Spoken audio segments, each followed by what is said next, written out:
Então nós queremos saudá-lo, você que vai acompanhar agora a nossa catequese pela nossa página da Paróquia Santo Antônio de Pádua. Esta é a última catequese que eu faço aqui na comunidade, já que no dia 4 será a nossa última celebração. Esse trabalho que nós fizemos aqui na Paróquia Santo Antônio foi praticamente durante 4 anos de formação das pessoas, seja na área da Sagrada Escritura, como no catecismo. Então você que vai nos acompanhar talvez vai ver alguma reflexão sobre o catecismo da Igreja Católica, mas já tem sido feito, né? Nós temos lido os parágrafos do catecismo e temos estudado. Então o ideal é que realmente nós católicos conheçamos profundamente a Sagrada Escritura e também a doutrina da Igreja, para nós evangelizarmos as pessoas. Nós então vamos falando, você vai acompanhar, se tiver alguma pergunta, o Leonardo está transmitindo, você pode fazer também dentro daquilo que está dentro do nosso contexto. Vamos fazer uma oração inicial, tá? Estamos reunidos em nome do Pai, do Filho e do Espírito Santo. Amém. Vinde, Espírito Santo, enchei os corações dos vossos fiéis e acendei neles o fogo do vosso amor. Enviai o vosso Espírito, e tudo será criado, e renovareis a face da terra. Oremos. Deus, que instruís os corações dos vossos fiéis com a luz do Espírito Santo, fazei que apreciemos retamente todas as coisas, segundo o mesmo Espírito, e gozemos sempre da sua consolação, por Cristo Senhor nosso. Amém. Santo Antônio de Pádua, rogai por nós. São Joaquim Santana, rogai por nós. Em nome do Pai, do Filho e do Espírito Santo. Amém. Hoje então é dia dos nossos avós, rezemos por eles. Nós estávamos fazendo uma reflexão aqui na comunidade sobre o Catecismo da Igreja Católica, principalmente a partir dos parágrafos 109 seguintes, sobre qual que é o sentido da Sagrada Escritura na vida da Igreja. Então nós católicos, quando nós vamos interpretar o conjunto da Bíblia, esse conjunto se chama cânon bíblico. O que é o cânon bíblico? É a lista dos livros considerados pela Santa Igreja como sagrados, como inspirados por Deus. Nós católicos temos 46 livros no Antigo Testamento e 27 no Novo. Portanto, nós temos 73 livros, certo? Então, como que nós vamos ler esses 73 livros? Por quê? Nós não podemos pegar um versículo e tirá-lo do contexto. As pessoas, às vezes, ao interpretarem a Bíblia, elas manipulam a Sagrada Escritura. Então, o Catecismo nos dá, no parágrafo 112, a partir do 112, 3 critérios fundamentais que todo católico deve ter ao ler a Bíblia. O primeiro dele, que ele frisa aqui, prestar muita atenção ao conteúdo e à unidade da Escritura. O que quer dizer isso? Quando você lê o texto da Bíblia, você tem que ter na cabeça não somente aquele texto, mas relacioná-lo com outras passagens da Escritura. Vamos imaginar que a gente visse que Jesus falou o seguinte no Evangelho: quero misericórdia e não sacrifício. Ora, esse texto é um dos profetas, a gente tem que relacionar com o profeta a qual Jesus se refere. Ou nós vemos sobre Paulo, que Paulo vai falar, por exemplo, que Cristo morreu por nossos pecados. Nós temos que nos lembrar do Evangelho, da paixão de Jesus. Então tem que ter essa visão. Quando alguém for interpretar um texto bíblico para você, então se a pessoa ler somente um versículo, fala assim: não, peraí, lê o que vem antes, lê o que vem também depois. Porque tem uma frase que fala: todo texto tirado do seu contexto vira um pretexto. Por isso que hoje nós podemos ter 10 pessoas que, lendo a Bíblia, dão 10 interpretações diferentes da Bíblia. O problema está na Bíblia ou está na cabeça de quem interpreta? É na cabeça de quem interpreta. Então a Bíblia exige uma capacidade de saber interpretá-la.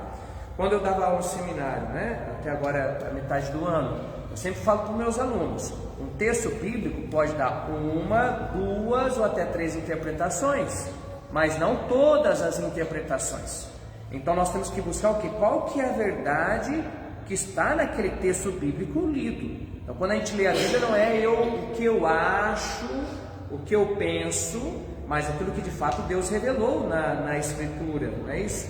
Então a gente tem que, quando a gente lê o texto, nós temos que ter o seguinte contexto: que que além dele ser escrito numa época, por uma determinada pessoa, para um determinado público, tem o seu gênero literário. O que é o gênero literário? É a maneira como se diz. Vocês já estão cansados, a gente falava isso na formação bíblica. Duas pessoas, mesmas pessoas, falam na frase, o sonho acabou. Eu sempre esse exemplo. Passa perto da padaria, um olha para o outro e fala, o sonho acabou. O que ele está se referindo? Ao doce que acabou. Vamos imaginar que em um outro contexto, você tem um palmeirense e um corintiano, aí o palmeirense olha para o corintiano e fala assim, depois do jogo terminado, o sonho acabou. Ele não está falando do doce, ele está falando às vezes do sonho de ser campeão, o sonho de às vezes ter a possibilidade de vencer mais uma vez. Mesma frase, mesmas pessoas, o que mudou? Mudou o contexto. Então isso acontece na linguagem humana e nós temos que ter cuidado em relação também à Sagrada Escritura. Para nós, o que dá a unidade à Sagrada Escritura? Porque a Sagrada Escritura tem o Antigo e o Novo Testamento. Esse problema para nós católicos, né? Quem dá a unidade é Cristo. Então aqui no nosso espaço litúrgico, nós aqui de Santo Antônio, nós preparamos bem isso. Lembra do Monte Tabor, quando Jesus conversou com Moisés e conversou com Elias. Moisés representa a lei, Elias representa os profetas. Lei e profetas eram na época de Jesus sinônimo de Antigo Testamento. Se eles estão conversando com Jesus, significa o quê? Que Jesus é a chave de interpretação de toda a Sagrada Escritura. Então nós católicos lemos tanto o Antigo quanto o Novo Testamento a partir do olhar de Jesus, certo? É Jesus, por exemplo, que caminhando com os discípulos de Emaús, abre a inteligência dos discípulos de Emaús, em Lucas 24, a partir do versículo 13, para o entendimento da Sagrada Escritura. É o próprio Senhor ressuscitado que em Lucas 24, versículo 44 seguintes, que abre o entendimento dos apóstolos sobre o mistério da sua paixão. Então Jesus é o critério de interpretação. Quando uma pessoa for interpretar a Bíblia para nós, qualquer texto bíblico, o que nós deveríamos falar? Mas será que Jesus interpretaria dessa forma o Antigo Testamento? Será que essa é a interpretação de Jesus? É o modo como Jesus, na sua vida, entendeu o texto do Antigo Testamento?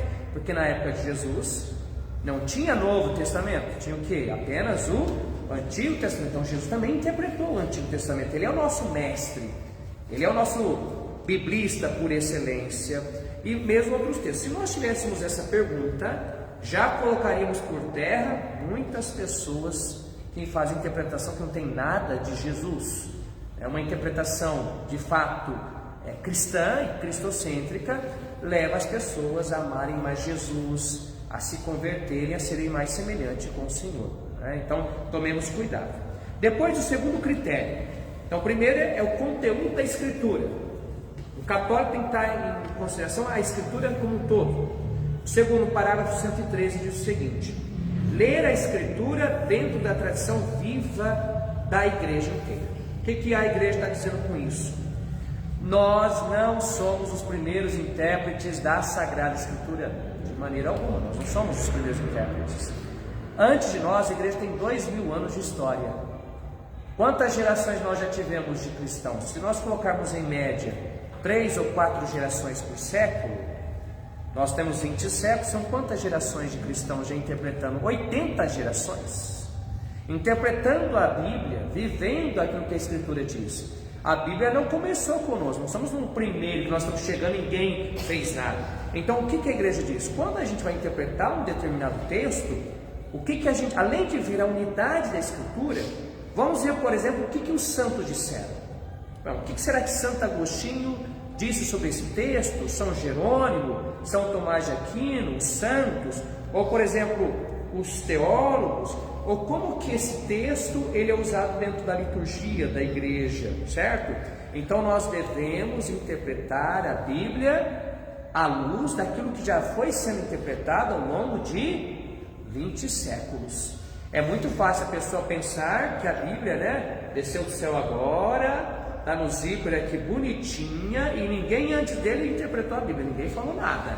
Ele é onipotente, onisciente, ele sabe de tudo, né? Então ele abre a Bíblia e pensa que a Bíblia começou com ele. Isso é uma pretensão muito grande. né? Então nós católicos temos essa abertura a escutar o testemunho daqueles que interpretaram a Bíblia. Claro, começou com os apóstolos. Quando a gente pega uma carta de São Paulo, nós vemos a maneira como Paulo interpretou o ensinamento de Jesus. Ou quando nós pegamos, por exemplo, João, como que ele interpretou nas suas cartas. Então veja, ser católico não é fácil. Não, a gente pensa que ser católico é fácil. Se for ser católico mesmo, estudar, é muito mais complexo do que ser fundamentalista. Pegar a Bíblia, colocar debaixo do braço e já começar a interpretá-la. Para ser católico de fato, precisa o quê? Conhecer a história da igreja, conhecer a Sagrada Escritura, a vida dos santos e tudo mais. Então veja que aqui o parágrafo 113 diz o seguinte: a Sagrada Escritura está escrita mais no coração da igreja do que nos instrumentos materiais. E aí nós falamos aquela frase: antes da Escritura ser colocada por escrito no papel, a Escritura foi inscrita no coração da igreja. Isso que é óbvio. Não surgiu o texto escrito. O que surgiu em primeiro lugar? Depois da morte de Jesus, no caso do Novo Testamento, os apóstolos foram pregar sobre Jesus, eles foram ensinar. Na medida que eles ensinavam, eles foram entendendo o ensinamento de Jesus, seja os próprios apóstolos ou os discípulos deles, colocaram por inspiração aquilo que a igreja já vivia. Vamos imaginar que a Bíblia, todos os exemplares da Bíblia, se colocasse fogo, em todos os exemplares da Bíblia, se colocasse fogo, não sobrasse um, a igreja deixaria de ter a palavra de Deus? Não, porque a palavra de Deus está no coração dos fiéis. Nós lembraríamos da palavra de Deus de memória, o que a maioria fez na época de Jesus. E o terceiro critério, aqui que diz o Catecismo 114, estar atento à analogia da fé. O que é a analogia da fé? Por analogia da fé entendemos a coesão das verdades da fé entre si e no projeto total da revelação. É o seguinte: no ponto de vista de uma interpretação bíblica, existe uma hierarquia dos valores da fé. Por exemplo, dou um exemplo para você. No creio nós falamos assim, creio em Deus Pai Todo-Poderoso, e em Jesus Cristo, seu único Filho, nosso Senhor, no Espírito Santo, certo? Depois nós falamos que nós creio na Santa Igreja Católica. Veja, a fé na igreja não é da mesma natureza ou igualdade da fé em Deus, que é Pai, Filho e Espírito Santo. Por que nós acreditamos na igreja? Porque antes nós acreditamos em quem? Em Deus, que é Pai, Filho e Espírito Santo, que edifica a igreja como seu sacramento universal de salvação. Outro exemplo, Maria, por exemplo. Todas as verdades relacionadas a Maria, e aqui tem muitos protestantes atuais, ligados a neopentecostais ou pentecostais, têm dificuldade de entendimento disso, até católicos não formados. Todas as verdades da fé sobre Maria são decorrentes do quê? Da verdade sobre Jesus Cristo. Tudo que a igreja afirmou sobre Maria é para resguardar a fé em quem? A fé em Jesus. Por que a igreja no concílio de Éfeso proclamou que Maria Theotokos, ou Genitrix no latim, ou seja, mãe de Deus? Para resguardar o quê? Que aquele que está no ventre de Maria é o quê? Verdadeiro Deus e verdadeiro homem. Por que a igreja afirmou que Maria, por exemplo, é a Imaculada Conceição? Ora, se Maria é aquela que dá a humanidade para Jesus, a Maria não pode dar uma humanidade para Jesus tocada pelo pecado original, certo? Então tudo aquilo que a igreja fala sobre Maria, ela é o quê? Vem em primeiro lugar? Não, é decorrência da reflexão da igreja sobre Cristo. Na Escritura também tem isso. Quando nós lemos a Bíblia, nós temos uma hierarquia das verdades da fé. Mas padre, como que eu vou saber disso? É estudando o catecismo, é participando da vida da igreja. Então isso tem que ter claro para nós, certo? Se tiver alguma pergunta, alguma coisa, você fala, né? Porque é a primeira vez que a gente está transmitindo, né? A gente não sabe quem vê, depois fica aí. E agora, quando a gente pega a Bíblia, no parágrafo 115, é muito interessante. Isso aqui poucos católicos lembram disso, ou sabem sobre isso. Aqui a igreja, ela organizou, na tradição da igreja, isso na Idade Média foi muito praticado, pelos teólogos, 4 sentidos que nós podemos escutar no texto, entender no texto bíblico. O primeiro sentido, veja, é o sentido literal. São Tomás de Aquino dizia na Suma Teológica, que é uma das grandes teologias do século XIII, que tudo parte do sentido literal. O que nós queremos dizer com o sentido literal? Que não é fundamentalismo. O sentido literal o quê? O que o autor sagrado realmente quis dizer? Como que nós sabemos o que é o sentido literal? Por meio do estudo bíblico. Quem tem a tarefa de ajudar as pessoas a entender o que o autor quis dizer é o biblista, como no meu caso. É aquilo que nós chamamos de exegese. Então, por exemplo, eu pego a Bíblia em grego, vou analisar o grego, ou pego a Bíblia em hebraico, vou analisar o hebraico, vou falar, o autor bíblico, pela maneira dele organizar as palavras e tudo mais, o sentido literal do texto é esse. Quer dizer, não é fundamentalismo o sentido literal. Quando a gente fala de literal, a gente não está falando de fundamentalismo. A gente está falando o quê? Qual que é o sentido pretendido pelo autor sagrado? Então, isso aqui é a tarefa do exegeta. Então, todo aquilo que a gente vai fazer, a catequese, a homilia, todas as vezes que a gente vai fazer uma pregação, a gente deveria saber qual que é o sentido literal. No método da leitura orante, é aquela pergunta assim: o que diz o texto? Não é o que diz o texto? A gente vai ter que prestar atenção no que Jesus falou, no que os apóstolos falaram, como o evangelista escreveu, o apóstolo Paulo.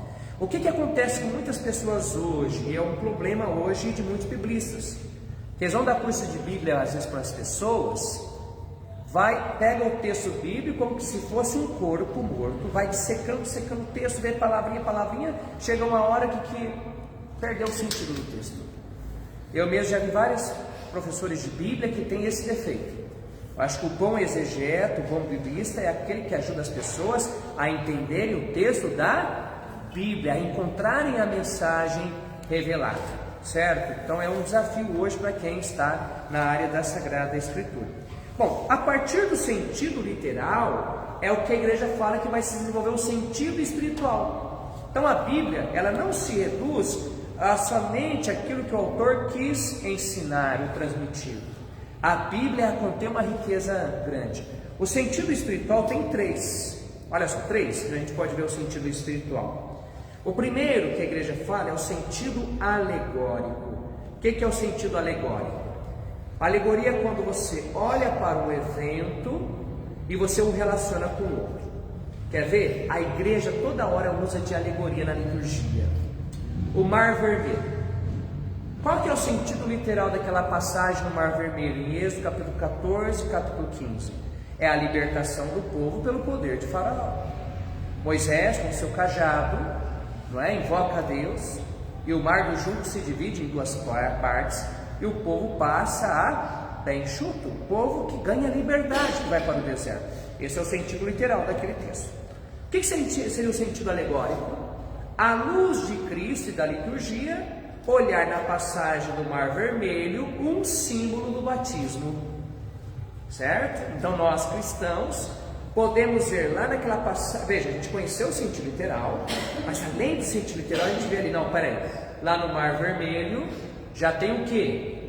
Aponta para o sentido do batismo. Também nós passamos pelo mar, mas não é mais o mar, nós passamos pela água do batismo, para ganhar não a terra agora de material, mas a terra prometida que é o céu.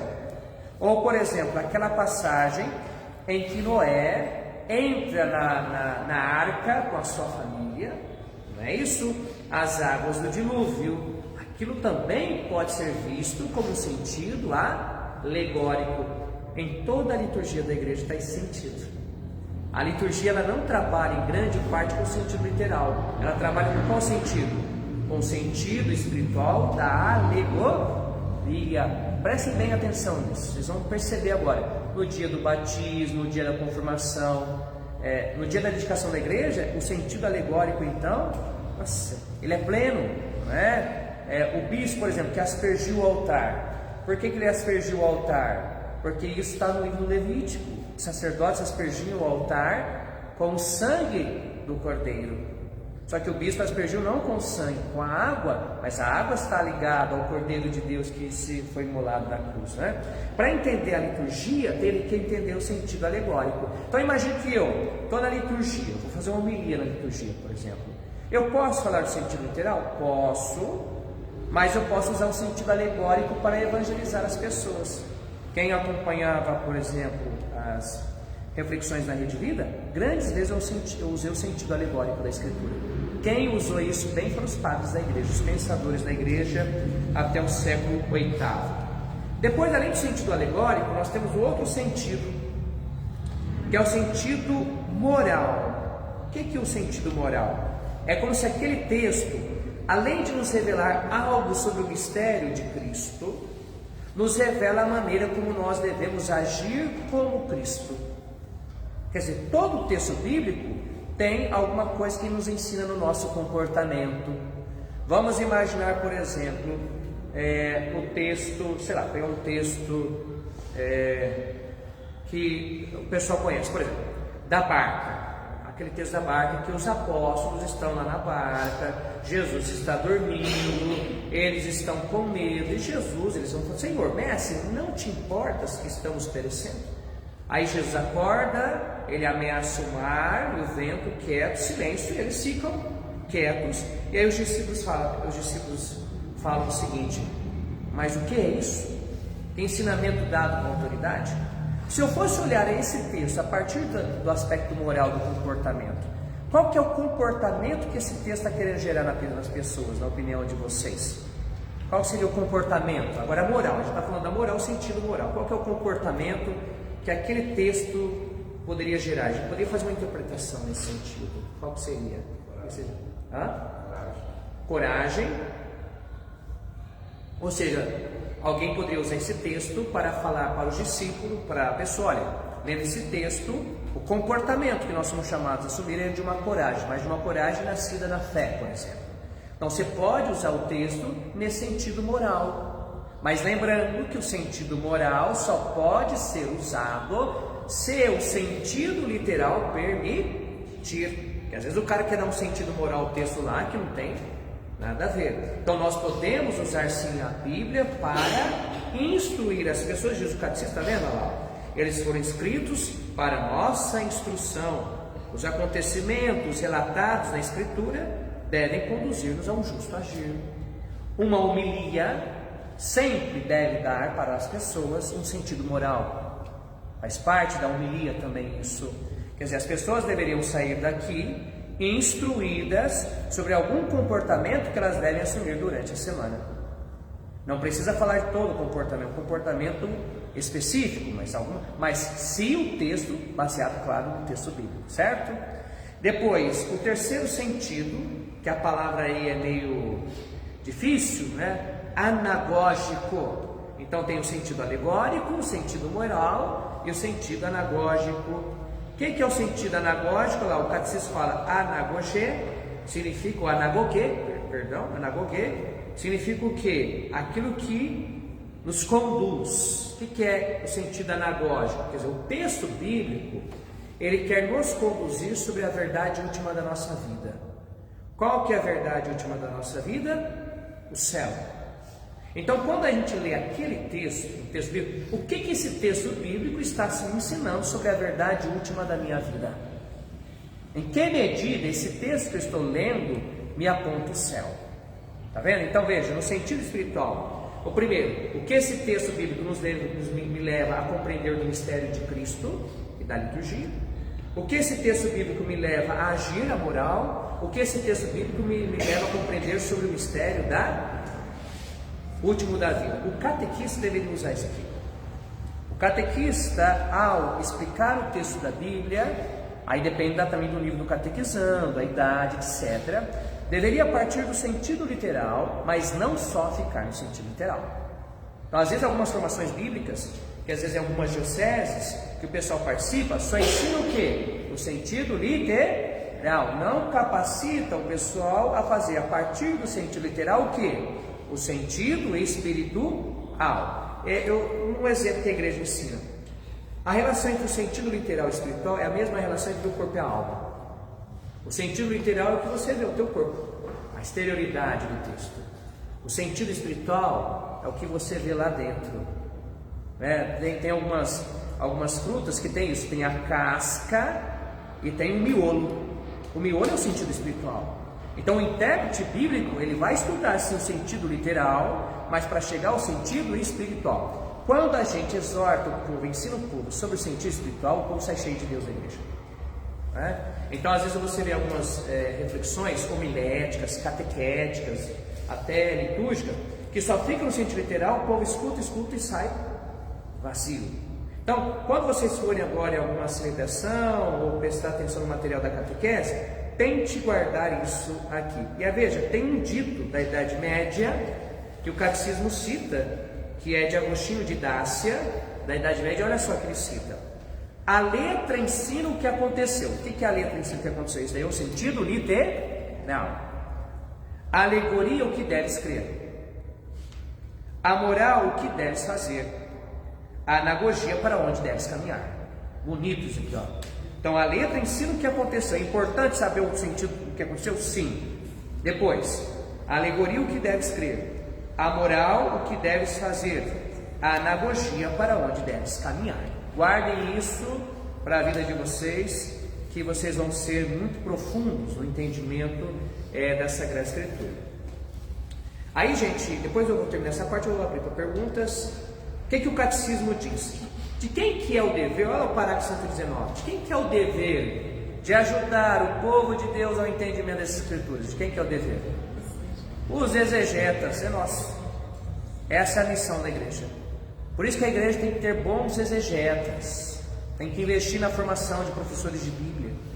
Porque veja, se a Sagrada Escritura é a alma da teologia, se o povo não for formado bem no entendimento da Sagrada Escritura, a nossa teologia fica muito capenga a vida do povo. O pessoal deixa de se alimentar da palavra de Deus. Veja, é dever dos exegetas esforçar-se dentro dessas diretrizes por entender e expor com maior aprofundamento o sentido da Sagrada Escritura, a fim de que por seu trabalho, como que preparatório, amadureça o julgamento da igreja. Eu sempre digo, eu nunca estou acima da igreja. Eu vou estudar a Bíblia nas línguas originais, vou fazer a minha reflexão e vou apresentar isso para a igreja. Mas em último contexto, quem que vai acolher o meu ensinamento? É a igreja que tem autoridade. Nenhum exegeta está acima da igreja, nós somos servidores da igreja. Nós ajudamos a igreja no processo de reflexão. Olha, pois todas essas coisas que concernem a maneira de interpretar a Escritura estão sujeitas, em última instância, ao juízo da igreja, que exerce o divino ministério e mandato do guardar e interpretar a palavra de Deus. Ou seja, toda a igreja ela tem essa percepção se aquela interpretação bíblica é verdadeira ou não. A gente já falou isso aqui na catequese, que nós devemos abrir-nos cada vez mais ao sentido da fé. O Espírito Santo que foi dado a nós, quanto maior a abertura a Ele, nós desenvolvemos o que? A sabedoria e o entendimento. E o povo de Deus tem isso pelo batismo. O povo de Deus como um todo, mas também em especial o magistério da igreja, os bispos, unidos ao Papa, que receberam a missão de guardar esse depósito da fé. Então todos nós temos uma responsabilidade de perceber, isso aí está cheirando bem, isso aí não está cheirando bem. Então, mas essa sensibilidade não é só de uma pessoa sozinha, quando a igreja como um todo percebe isso. E olha a frase de Santo Agostinho. O catecismo coloca em latim, não vou ler em latim, não é o caso, só a tradução. Olha o que diz Santo Agostinho, no século V. Eu não creria no Evangelho se a isto não me levasse à autoridade da Igreja Católica. Santo Agostinho disse isso aí. Porque Santo Agostinho tinha consciência, como teólogo, como católico, do papel da igreja no conservar a Sagrada Escritura e transmiti-la fielmente, certo? Tem alguma pergunta aí, Léo? Não? O pessoal está acompanhando? Alguma dúvida, gente, sobre aquilo que foi falado? Faz pensar, né? Agora o pessoal está catequese, e aí? Alguma pergunta?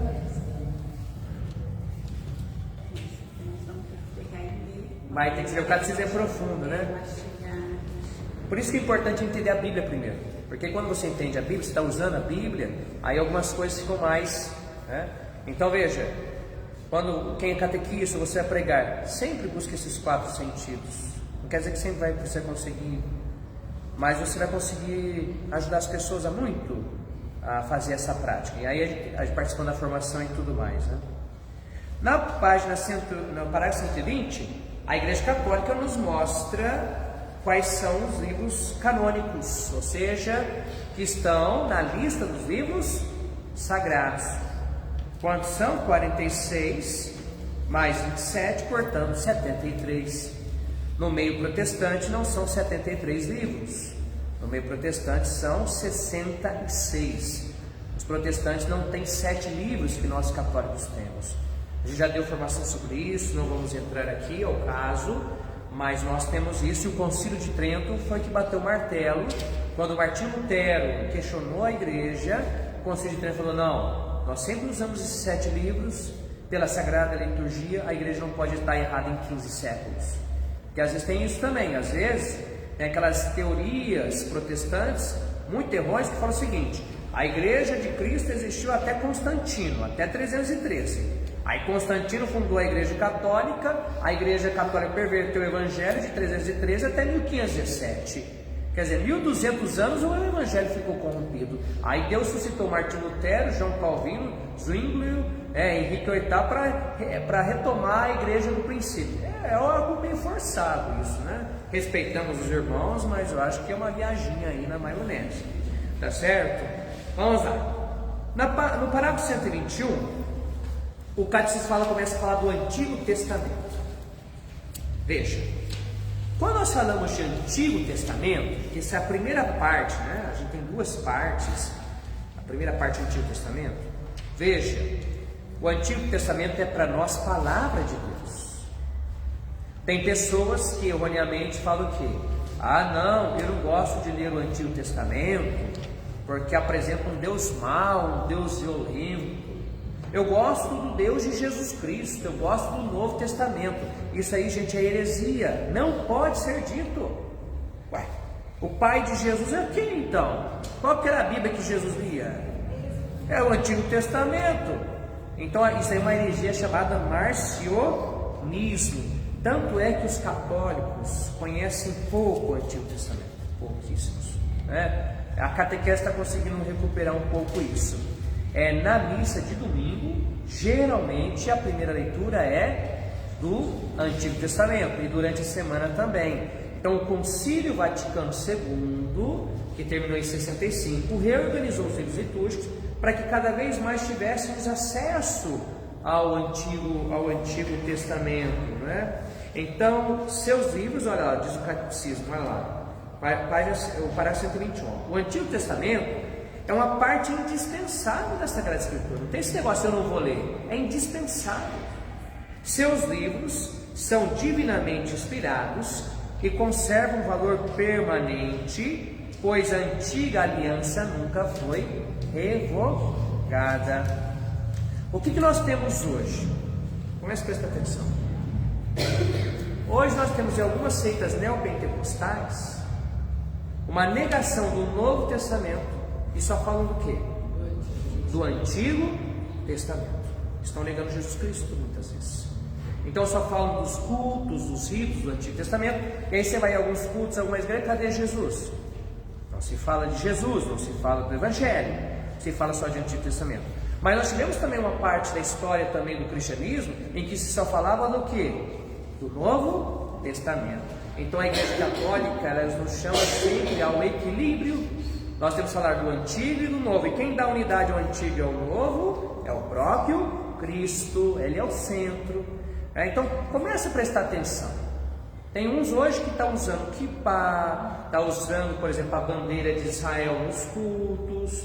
Quer dizer, aquilo que Martinho Lutero falou, eu acho que Martinho Lutero está revirando, coitado, lá no túmulo dele. E os protestantes tradicionais, os luteranos, metodistas, calvinistas, eles sabem que isso aí é bagatela. Mas a grande maioria do fenômeno neopentecostal hoje está caminhando para essa linha. De Jesus mesmo, né, pouco, tem se falado pouco.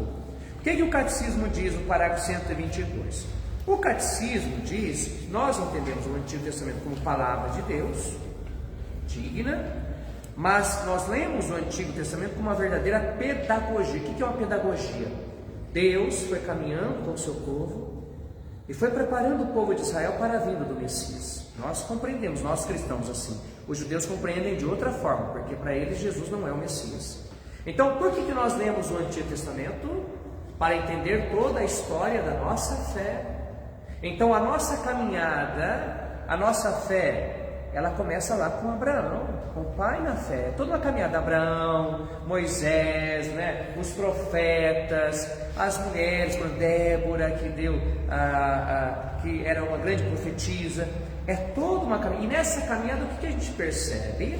A gente percebe como que Deus é um verdadeiro professor, que ama o povo, mesmo na infidelidade do povo. Deus faz com que o seu projeto aconteça. Aqui na nossa igreja, onde vocês vieram à formação, nós fizemos toda uma teologia do Antigo Testamento, nos ícones. Então nós temos aqui o Antigo e o Novo Testamento. Aqui é uma arte bíblica para significar exatamente até a maneira como as pinturas foram feitas, está apontando para Jesus. Isso aqui é teologia católica, está no Catecismo da Igreja, né? Então está exatamente isso aqui. Então nós entendemos o mistério da salvação de Deus. Olha lá o parágrafo 123, falando sobre como que nós cristãos vemos o Antigo Testamento. Os cristãos veneram o Antigo Testamento. Quando a gente fala de venerar, nós católicos, veja, gente, a gente está falando de respeito, tem aquele respeito. Quando a gente fala, por exemplo, veneração de santo, a gente está falando de adoração? Não, nós estamos falando de respeito, aquele carinho que nós temos. Veneram o Antigo Testamento como verdadeira palavra de Deus. Se um dia vocês estiverem diante de um católico, ou qualquer gente que seja, e falar que o Deus do Antigo Testamento é um Deus mau, que não é a palavra de Deus, na hora você fala, você está na heresia, você não é cristão, você não é católico. Então ou você muda a sua ideia, faça um catecismo mais profundamente, porque isso a igreja nunca defendeu. A igreja nunca defendeu um negócio desse. A igreja sempre ressachou, quer dizer, refutou, negou, né, vigorosamente a ideia de rejeitar o Antigo Testamento sobre o pretexto de que o Novo teria feito caducar. Aí ela coloca aí entre parênteses marcionismo. O que é o marcionismo? É a heresia defendida por Marcião no século II, no início da igreja, de que a igreja deveria jogar o Antigo Testamento fora, que a igreja não deveria ler o Antigo Testamento, que a igreja deveria ficar só com o Evangelho de Lucas, algumas cartas de Paulo, porque tudo que lembrasse os judeus deveria ser colocado para fora. A igreja bateu o martelo, o cano bíblico, em grande parte foi por causa disso. E veja, uma heresia nunca é vencida, ela sempre volta na cabeça de muita gente. Quando você pensa que a coisa é nova, a gente lá 1800 anos atrás já disse, né? Vamos olhar agora o Novo Testamento. Então, o Antigo Testamento é para nós palavras de Deus. Nós lemos a pedagogia de Deus que conduz a Jesus Cristo. O Novo Testamento para nós é o ápice de toda a história de Deus com a humanidade. Então, para nós cristãos temos o Novo Testamento. Os judeus têm o Novo Testamento? Não tem, porque eles não acreditam em Jesus como Messias. Para nós, Jesus é o Messias prometido a Israel, e não somente a Israel, mas também a toda a humanidade. Então nós cristãos cremos nisso. Para nós, olha só, no 124, no metade está aí assim, ó: estes escritos fornecem-nos a verdade definitiva da revelação divina. Para nós, o que o Pai teve que dizer à humanidade, disse em quem? Em Jesus Cristo, tudo. Nós não precisamos saber de mais nada. Tudo que o Pai tinha a dizer, disse em quem? Em Jesus. Basta a gente fazer o que agora então? Conhecer Jesus e escutá-lo. É o Tabor, né, Orlando? Este é meu filho amado, escutai o que ele diz. Este é o meu filho amado, nele eu coloquei o meu bem querer. E às vezes a gente tem que se perguntar, será que os católicos realmente procuram a Cristo e escutam? Eu não sei se eu compartilhava com você, Fernando. Não me lembro quem que falou, se foi você, se eu não me lembro, que uma pessoa deixou de vir aqui ao Santo Antônio porque tirou a imagem de Nossa Senhora Aparecida do altar. Eu não sei, foi, né? Eu sei que a gente comentou alguma coisa. Veja, isso é idolatria. Não é? Isso que a Igreja Católica defendeu, não. A nossa fé não está numa imagem. E outra coisa, Imaculado Coração de Maria, Nossa Senhora Aparecida, é toda a mesma Maria. Mas é porque a Igreja defende? Não, a Igreja não defende isso. Qual que é o centro? Jesus, o centro não é Maria. Por que nós realmente escutamos a bem-aventurança? Porque ela nos ensina sobre Jesus. Então às vezes falta essa consciência. Ou por exemplo, qualquer um que fala que Nossa Senhora falou com ele, o povo sai correndo. Se alguém falar assim, olha, Nossa Senhora falou comigo, tem gente, desculpe o termo, entre aspas, que tem tara de revelação. Tem tara, né? Leu o Evangelho, nunca leu. Se perguntar, fulano de tal, você já leu o Evangelho de Cristo? Você já leu as cartas de Paulo? Não. Mas se você perguntar para ele, mas e lá a devoção de Nossa Senhora? Quer dizer que eu sou contra a Nossa Senhora de Fátima, exemplo, hein?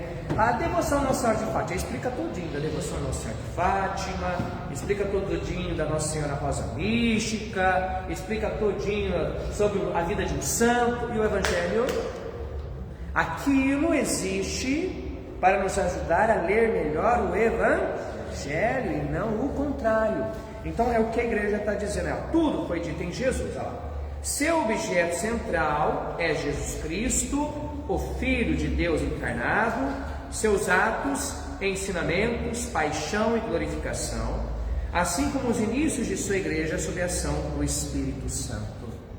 Isso aqui chama mistério pascal. É o mistério pascal. Então qual que é o centro do Evangelho? O mistério pascal, a Páscoa de Jesus, a vida inteira do Senhor. O próprio catecismo vai dizer para nós que qual que é o coração das Escrituras. Vamos imaginar um corpo. O coração é o que bombeia a vida. Qual que é o coração da Escritura? Os Evangelhos. Por isso que na liturgia romana, quando nós vamos proclamar o Evangelho, o que nós ficamos? Em pé. Por isso que na liturgia o Evangelho é o último a ser proclamado, porque a liturgia tem uma pedagogia.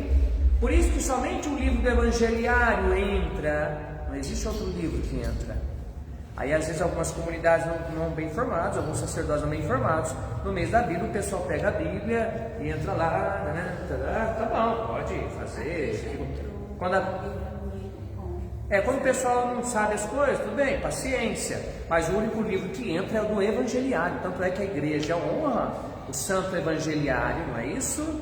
Alguns colocam até algumas molduras, incensa. O único livro que entra na liturgia romana é o Evangeliário, certo? Algumas comunidades, por exemplo, que vai o bispo e já fica com o missal lá atrás entrando. Não entra, o missal fica lá no altar e depois pega. Porque para nós o Evangeliário é quem? Quem que é o Evangelho? É o próprio Cristo que vai nos falar. Por isso que se pega o Evangelho, se leva, se mostra, porque está se mostrando Cristo para as pessoas. Por que o Evangelho, quando a gente vai ler os Evangelhos escritos, que está dizendo aqui, a gente estudou isso.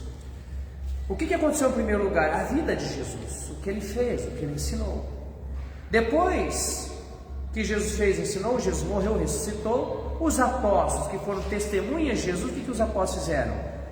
Pregaram por escrito, e depois deles pregarem, eles pregaram oralmente, aí foi colocado por escrito. Então os 4 evangelhos que nós temos aqui, eles não caíram do céu, tem toda uma etapa. Um exemplo, não está no catecismo, vamos colocar mais ou menos a data que no ano 30 Jesus morreu. O primeiro evangelho a ser escrito, segundo os estudos atuais, é Marcos, no ano 75, entre 70 a 75. Quantos anos dá? De 30 a 75? 45 anos. O que será que a igreja ficou fazendo em 45 anos? Pregando, vivendo, celebrando, até que houve por bem colocar por escrito aquilo que a igreja experimentou. Então os evangelhos que nós temos não é uma biografia de Jesus apenas, é o que? É a maneira como a igreja, nos primeiros tempos, a igreja primitiva, experimentou a fé em Jesus. Os evangelhos são uma verdadeira catequese. Quem escreveu os evangelhos, escreveu para ser uma verdadeira catequese. Padre, como que você prova isso? Se alguém tiver a Bíblia aí, vamos só olhar. Lucas capítulo 1. Lucas capítulo 1. Lucas capítulo 1. Vamos mais uns 15 minutos aí, né, gente? Pelo menos terminar essa parte da Bíblia, não é? Lucas capítulo 1. Lucas capítulo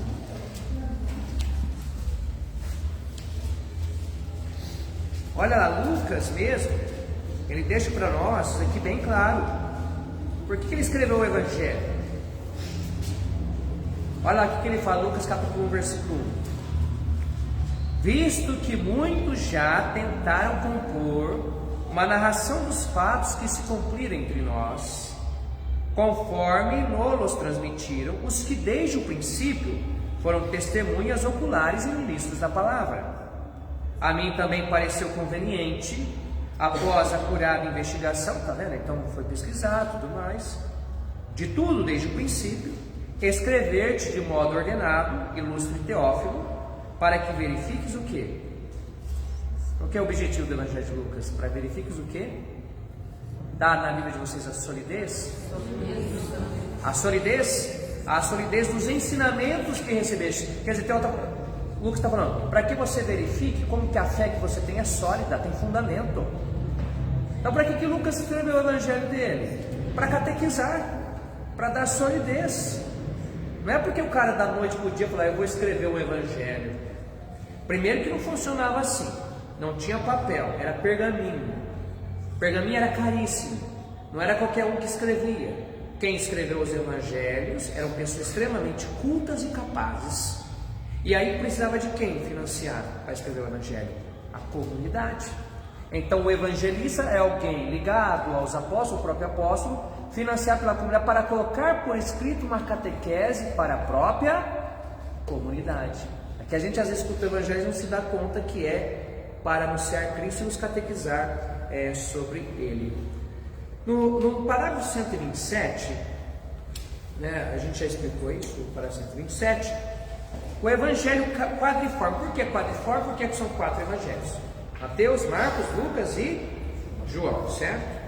Ocupa na igreja um lugar único, como atestam a veneração que lhe tributa a liturgia e o atrativo incomparável que desde sempre tem exercido sobre os santos. O que o Cássio está dizendo? A veneração é de fato, o livro do Evangelho entra, o livro do Evangelho é colocado no altar, o livro do Evangelho deve ser guardado num lugar especial. Pois quando o Serginho Vale veio aqui, ele tirou até foto lá. Mas você é a única que vai fazer. Porque eu estudei, né? Você sabe? Bom professor, não é verdade? Veja, o evangeliário nosso fica em qualquer lugar aqui? Não, ele fica ali numa caixa na sacristia, podia ficar perto do altar. A dignidade dos santos evangelhos. Olha o que diz aqui os santos, ó. Não existe nenhuma doutrina que seja melhor, mais preciosa e mais esplêndida que o texto do Evangelho. Vede e retende o que o nosso Senhor e Mestre Cristo ensinou com suas palavras e realizou com seus atos. É acima de tudo o Evangelho que me ocupa durante as minhas orações. Nele encontro tudo o que é necessário para a minha pobre alma. Descubro nele sempre novas luzes, sentidos escondidos e misteriosos. Quem disse isso é a Santa Teresinha de Jesus. Veja como que é importante os católicos conhecerem o Evangelho. Porque se você não conhece o Evangelho, você não conhece Cristo. Não conhece Cristo. Então nós temos um grande trabalho ainda a fazer. Faça um teste vocês. Venha à missa, depois vão bater o papo lá fora e pergunta: o que o padre falou na homilia? Qual foi a leitura proclamada? Faça o teste algum dia, joga um verde assim. Talvez vocês vão fazer a experiência triste, que às vezes eu faço também, e muitos padres fazem. Às vezes o nosso povo vem à missa, mas não foi preparado adequadamente para a escuta da palavra. Então a gente precisa ensinar as pessoas que elas devem se preparar para ver a missa, não só no corpo, chegar antes, mas devem vir preparadas a missa com as leituras, pelo menos lidas, já preparadas, né? A nossa catequese é importante, ou mesmo tendo vindo à missa, depois chegar em casa, reler, para fazer do Evangelho fonte de oração. É natural que tem dia que você vir à missa e você vai estar cansado. Tem dia que você não vai captar da mesma forma. É humano isso. Mas é tipo o arroz e feijão que você come. Às vezes você está percebendo que você está comendo arroz e feijão, mas ele está fazendo bem para a saúde. Tem dia que você está com tanta fome que você come aquele feijão feito na hora que parece ter um sabor diferente, não é? Assim também é na vida espiritual. Tem dia que o arroz e feijão tem um sabor diferente. Tem dia que você come, mas está nutrido. O importante é se alimentar desse arroz e desse feijão. Como que nós vamos compreender então agora a unidade entre o Antigo e o Novo Testamento? Ao parágrafo 128, a igreja está dizendo assim, ó, que desde os tempos dos apóstolos, a igreja, para dar unidade entre o Antigo e o Novo Testamento, usou essa palavra que está aí, ó, tipologia, tá vendo? O que é tipologia? Vou explicar aqui, ó. É um elemento por meio do qual vocês associam dois eventos semelhantes. É tipo da alegoria, é próximo da alegoria. A gente vai entender aqui agora, olha lá. Essa discerne nas obras de Deus contidas na Antiga Aliança, prefigurações daquilo que Deus realizou na plenitude dos tempos, na pessoa do seu Filho encarnado. Então a gente vê o Antigo Testamento e fala assim, o que isso já aponta para Cristo? Foi assim que a igreja leu o Antigo Testamento no início.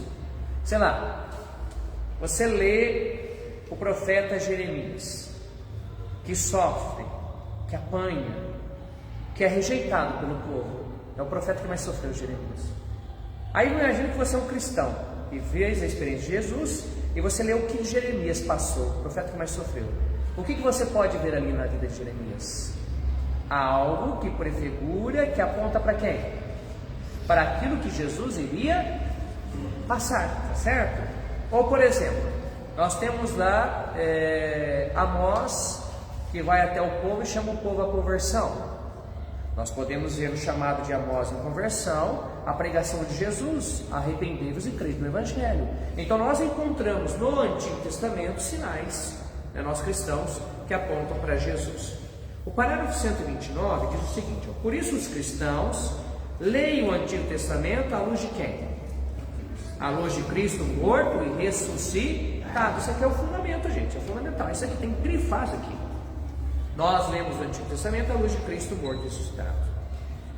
Isso não quer dizer que eu, como biblista, não possa ler o Antigo Testamento sem a luz de Cristo. Posso ler, posso entender a maneira como os judeus leem, posso respeitá-la. Os judeus leem o Antigo Testamento fora da luz de Cristo morto e ressuscitado. Paulo vai falar um pouco isso. Então eu posso inclusive aprender com os judeus certas coisas que eles leem e nós não percebemos. Mas nós cristãos lemos a partir do mistério de Cristo. Essa leitura tipológica manifesta o conteúdo inesgotável do Antigo Testamento. Ela não deve levar a esquecer que este conserva o seu próprio valor de revelação. O que o catequista está falando assim? Ó, o Antigo Testamento tem seu próprio valor, mas à luz de Cristo nós vemos algo a mais no Antigo Testamento. Além daquilo que está ali, à luz de Cristo nós vemos algo a mais. Depois, olha lá, igreja, de resto também o Novo Testamento exige servir da luz do que, gente? A luz do Antigo. Então, certas coisas para você compreender, você precisa entender essa realidade. A catequese cristã primitiva recorre constantemente a ele. Olha que bonito isso aqui que pode ser dito. Segundo um adágio antigo, o Novo Testamento está escondido no Antigo, ao passo que o Antigo é desvendado no Novo. Então veja, para a igreja, o Novo já estava no Antigo. É tipo uma flor, o que fez o Novo? Abriu. Então as duas coisas estão unidas uma à outra. Vai falar, por exemplo, da tipologia, que Paulo praticou isso e tudo mais. Então é a maneira como a igreja lê a união entre o Antigo e o Novo Testamento. Alguma pergunta sobre isso? A unidade dos dois testamentos, como que nós cristãos católicos lemos? Dúvidas e decisões? Fala, Suri. Pode falar. Considerações que você quer. Você vê o catecismo é uma fonte, não é uma fonte inesgotável, o catecismo? Se eu falo que uma escola catequética diocesana deveria trabalhar o catecismo, sim, dessa forma, ajudando os catequistas, você está entendendo? Porque pegar isso aqui, ruminar e estudar. Exato. Então, mas veja, quando vocês entenderem isso, vocês vão ver que quantas coisas erradas são ditas hoje. Muitas coisas são ditas erradas, porque as pessoas não têm profundidade doutrinal, para ensinar a vida da igreja. A última parte aqui, a gente vai encerrar com isso, porque a gente não vai entrar naquela parte, a resposta do homem a Deus, que é a fé. Veja, como que agora então a igreja ela usa a Sagrada Escritura na sua vida? A igreja, olha o que diz a igreja, no 131. É preciso que o acesso à Sagrada Escritura seja amplamente o quê? Aberto aos fiéis. O Concílio Vaticano II, gente, que veio falar isso para nós. Quando teve a Reforma Protestante, e aqui é uma coisa que sempre divisão gera problemas para ambos os lados. A igreja ela ficou um pouco receosa de colocar a Bíblia na mão das pessoas no seguinte sentido: cada cabeça vai interpretar a Bíblia de como? Do seu jeito. Então a igreja tem uma prudência. Quando eu estive nos Estados Unidos, tinha uma senhora que me ajudava, por exemplo, lá. E essa senhora, por exemplo, ela falou: olha, na nossa época a gente não lia a Bíblia, a gente lia uma história sagrada. A Bíblia na mão dos católicos, como ela está hoje, é algo recente, tá? É coisa de 70 anos para cá. Nós crescemos muito nessa experiência, muito. Vocês pensarem, vocês que na infância de vocês, pensarem, como que era o catecismo, como nós estamos hoje, nós crescemos como católicos, nós crescemos muito, mudou muito o catolicismo. Só que o que acontece ainda? Acontece que ainda há muitas pessoas católicas não têm Bíblia em casa. Você acredita nisso? Nós fazemos essa experiência, por exemplo, na catequese, por exemplo, que muitos catequizandos vêm e não têm Bíblia em casa. As pessoas não têm mais Bíblia em casa. Então nós temos que a questão aberta, né, aos fiéis. Olha o 132. Que o estudo das sagradas páginas seja, portanto, como o quê? A alma da sagrada teologia. Isso aqui é um desafio grande. Quer dizer, a Sagrada Escritura é a principal parte da teologia. Mas o que nós estamos tendo hoje? Será que todas as dioceses do Brasil têm biblistas preparados? Então esse é o grande problema. Então nós temos ainda, a gente precisa disso e precisamos investir na formação de futuros biblistas, para que realmente a igreja ela viva essa realidade aqui, ó. Da mesma palavra da Sagrada Escritura, também se nutre salutarmente e santamente floresce o ministério da palavra. O que é o ministério da palavra? Ligado ao ministério da palavra, que é o pilar da palavra, tá? Na nossa diocese. A pregação pastoral. O que seria a pregação pastoral? Não tem esses encontros, uma pessoa não faz pregação? Isso é uma pregação pastoral, não é um estudo de Bíblia. Depois, a catequese. A catequese está ligada a qual ministério? Da palavra. Qual que é o pilar? O pilar da palavra. Tanto é que o pilar que eu trabalhei aqui na comunidade, eu busquei trabalhar o pilar da palavra. Tem o pilar do pão, tem o pilar da caridade, o pilar da missão. Nós trabalhamos o pilar da palavra, né? Concentramos isso. E toda instrução cristã, no qual deve ocupar lugar de destaque o quê? A homilia. A homilia, ela tem um lugar de destaque na instrução do povo de Deus. Tem hoje pessoas que falam assim: não, a homilia não se deve fazer catequese na homilia, é apenas uma mensagem. Como diz, vamos devagar com a dor com o santo de barro. A maioria dos católicos hoje não tem essa oportunidade de fazer esse tipo de estudo e nem tem essa abertura de coração. Qual que vai ser o momento que a gente vai catequizar o povo? O momento da missa. É o momento que você vai catequizar as pessoas. Então tem vezes que a homilia vai ser mais catequete? Sim. Tem vezes que ela vai ser mais de anúncio de Jesus Cristo? Sim. Tem vezes que ela vai ser uma mensagem? Sim. Mas na minha opinião, hoje esse é o caminho. Que as homilias sejam não apenas litúrgicas, mas também sejam catequéticas. Eu fiz essa experiência lá recebendo na Rede Vida. Quando eu comecei, fiz 2 anos de celebração, a quantidade de pessoas que pedem isso.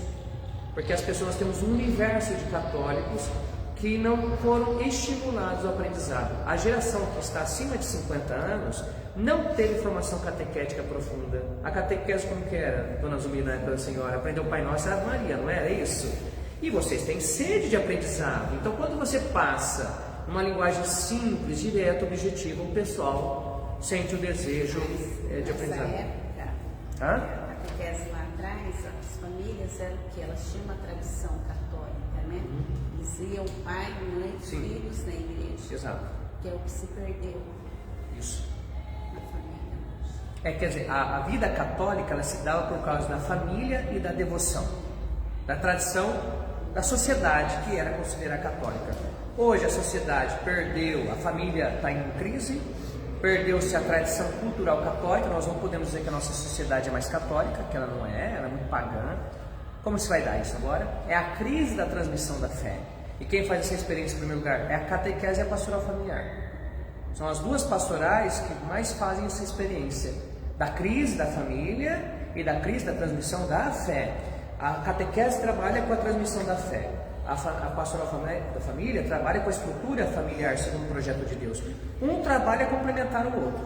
Se você tem uma paróquia, só uma pastoral familiar boa, mas você não tem uma catequese boa, entra em circuito. Se você tem uma catequese boa, mas você não tem uma pastoral familiar também que ajuda, então quando você tem essas duas coisas, você começa a surtir efeito do trabalho da evangelização. Ninguém tem as respostas ali, nós estamos procurando também, né? Como que lidar com esse turbilhão daí. 133. A igreja exorta com veemência e de modo peculiar todos os fiéis cristãos a que pela frequente leitura das divinas escrituras aprendam a iminência ciência de Jesus Cristo. Com efeito, ignorar as escrituras é ignorar Cristo. Então nós podemos dizer que muitos católicos não conhecem Cristo? Podemos dizer, porque se eles não conhecem profundamente a escritura e a doutrina da igreja, eles podem ter belas intenções, eles podem vir à igreja, mas ainda falta dar passos no conhecimento de Jesus Cristo. E somente esse conhecimento de Jesus Cristo que dá a pessoa uma fé verdadeira e sólida. Senão a pessoa fica como o quê? O vento. Dá uma ventania aqui, dá uma ventania lá, e ela não tem o quê? Solidez. Gente, a gente falou alguma coisa aqui de emoção. Vocês estão sentindo algum arrepio aqui? Mas está sentindo algo muito melhor, que a convicção. A fé não está ligada à emoção.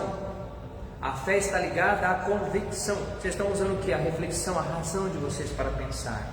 Só que hoje as pessoas estão pensando que a fé é o quê?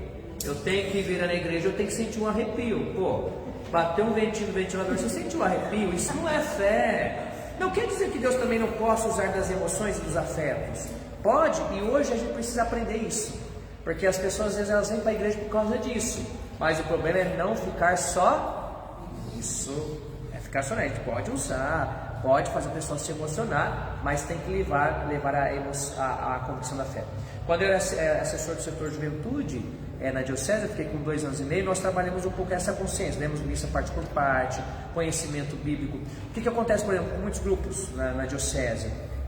São bem intencionados, o pessoal quer fazer encontro, aí tem aquela emoção, dança, tem um hit lá, tudo mais, teve aquela emoção, chorou, disse que ama o pai, a mãe. Aí depois começa a vir o encontro. Aí vem um encontro, vem 2, vem 3, depois acabou a emoção, volta? Não volta. Porque faltou o que? A parte da catequese. É a mesma coisa do encontro de casais. A gente sempre fala. Faz o encontro de casal, todo mundo sai ali reconciliado, todo mundo amando, vem um encontro, 2 encontros depois, pós-encontro, depois fica.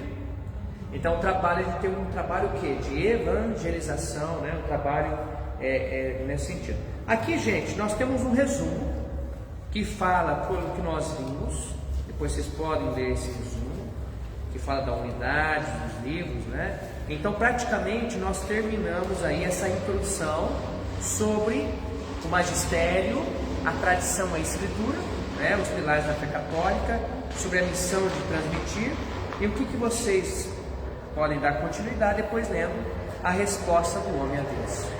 Tudo isso, antes de ter a fé, veio tudo isso. É a palavra transmitida, por isso que a gente vai entender que a fé é a fé de quem?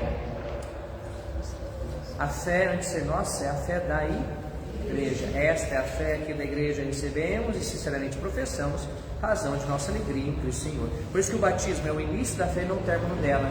O batizado precisa ser alimentado com a palavra, com a Eucaristia, com a vida da graça, porque caso contrário, a semente do batismo que foi depositada no seu coração, a graça batismal ele não pode, talvez não viver. Chegamos aí uma hora certinho que eu fiquei, né? 1h05 de fala. E aí, gente, algumas perguntas, observações aí, a gente tem tempo, tem alguma coisa? Não está acompanhando, né? Eu só não viu, só vai ficar por cima.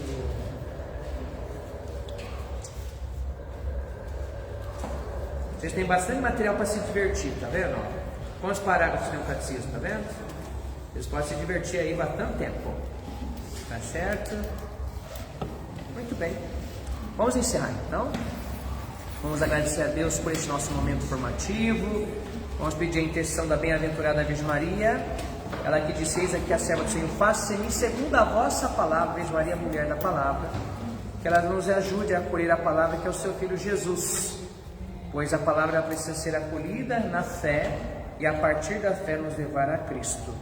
Ave Maria, cheia de graça, o Senhor é convosco. Bendita sois vós entre as mulheres, e bendito é o fruto do vosso ventre, Jesus. Santa Maria, Mãe de Deus, rogai por nós, pecadores, agora e na hora de nossa morte.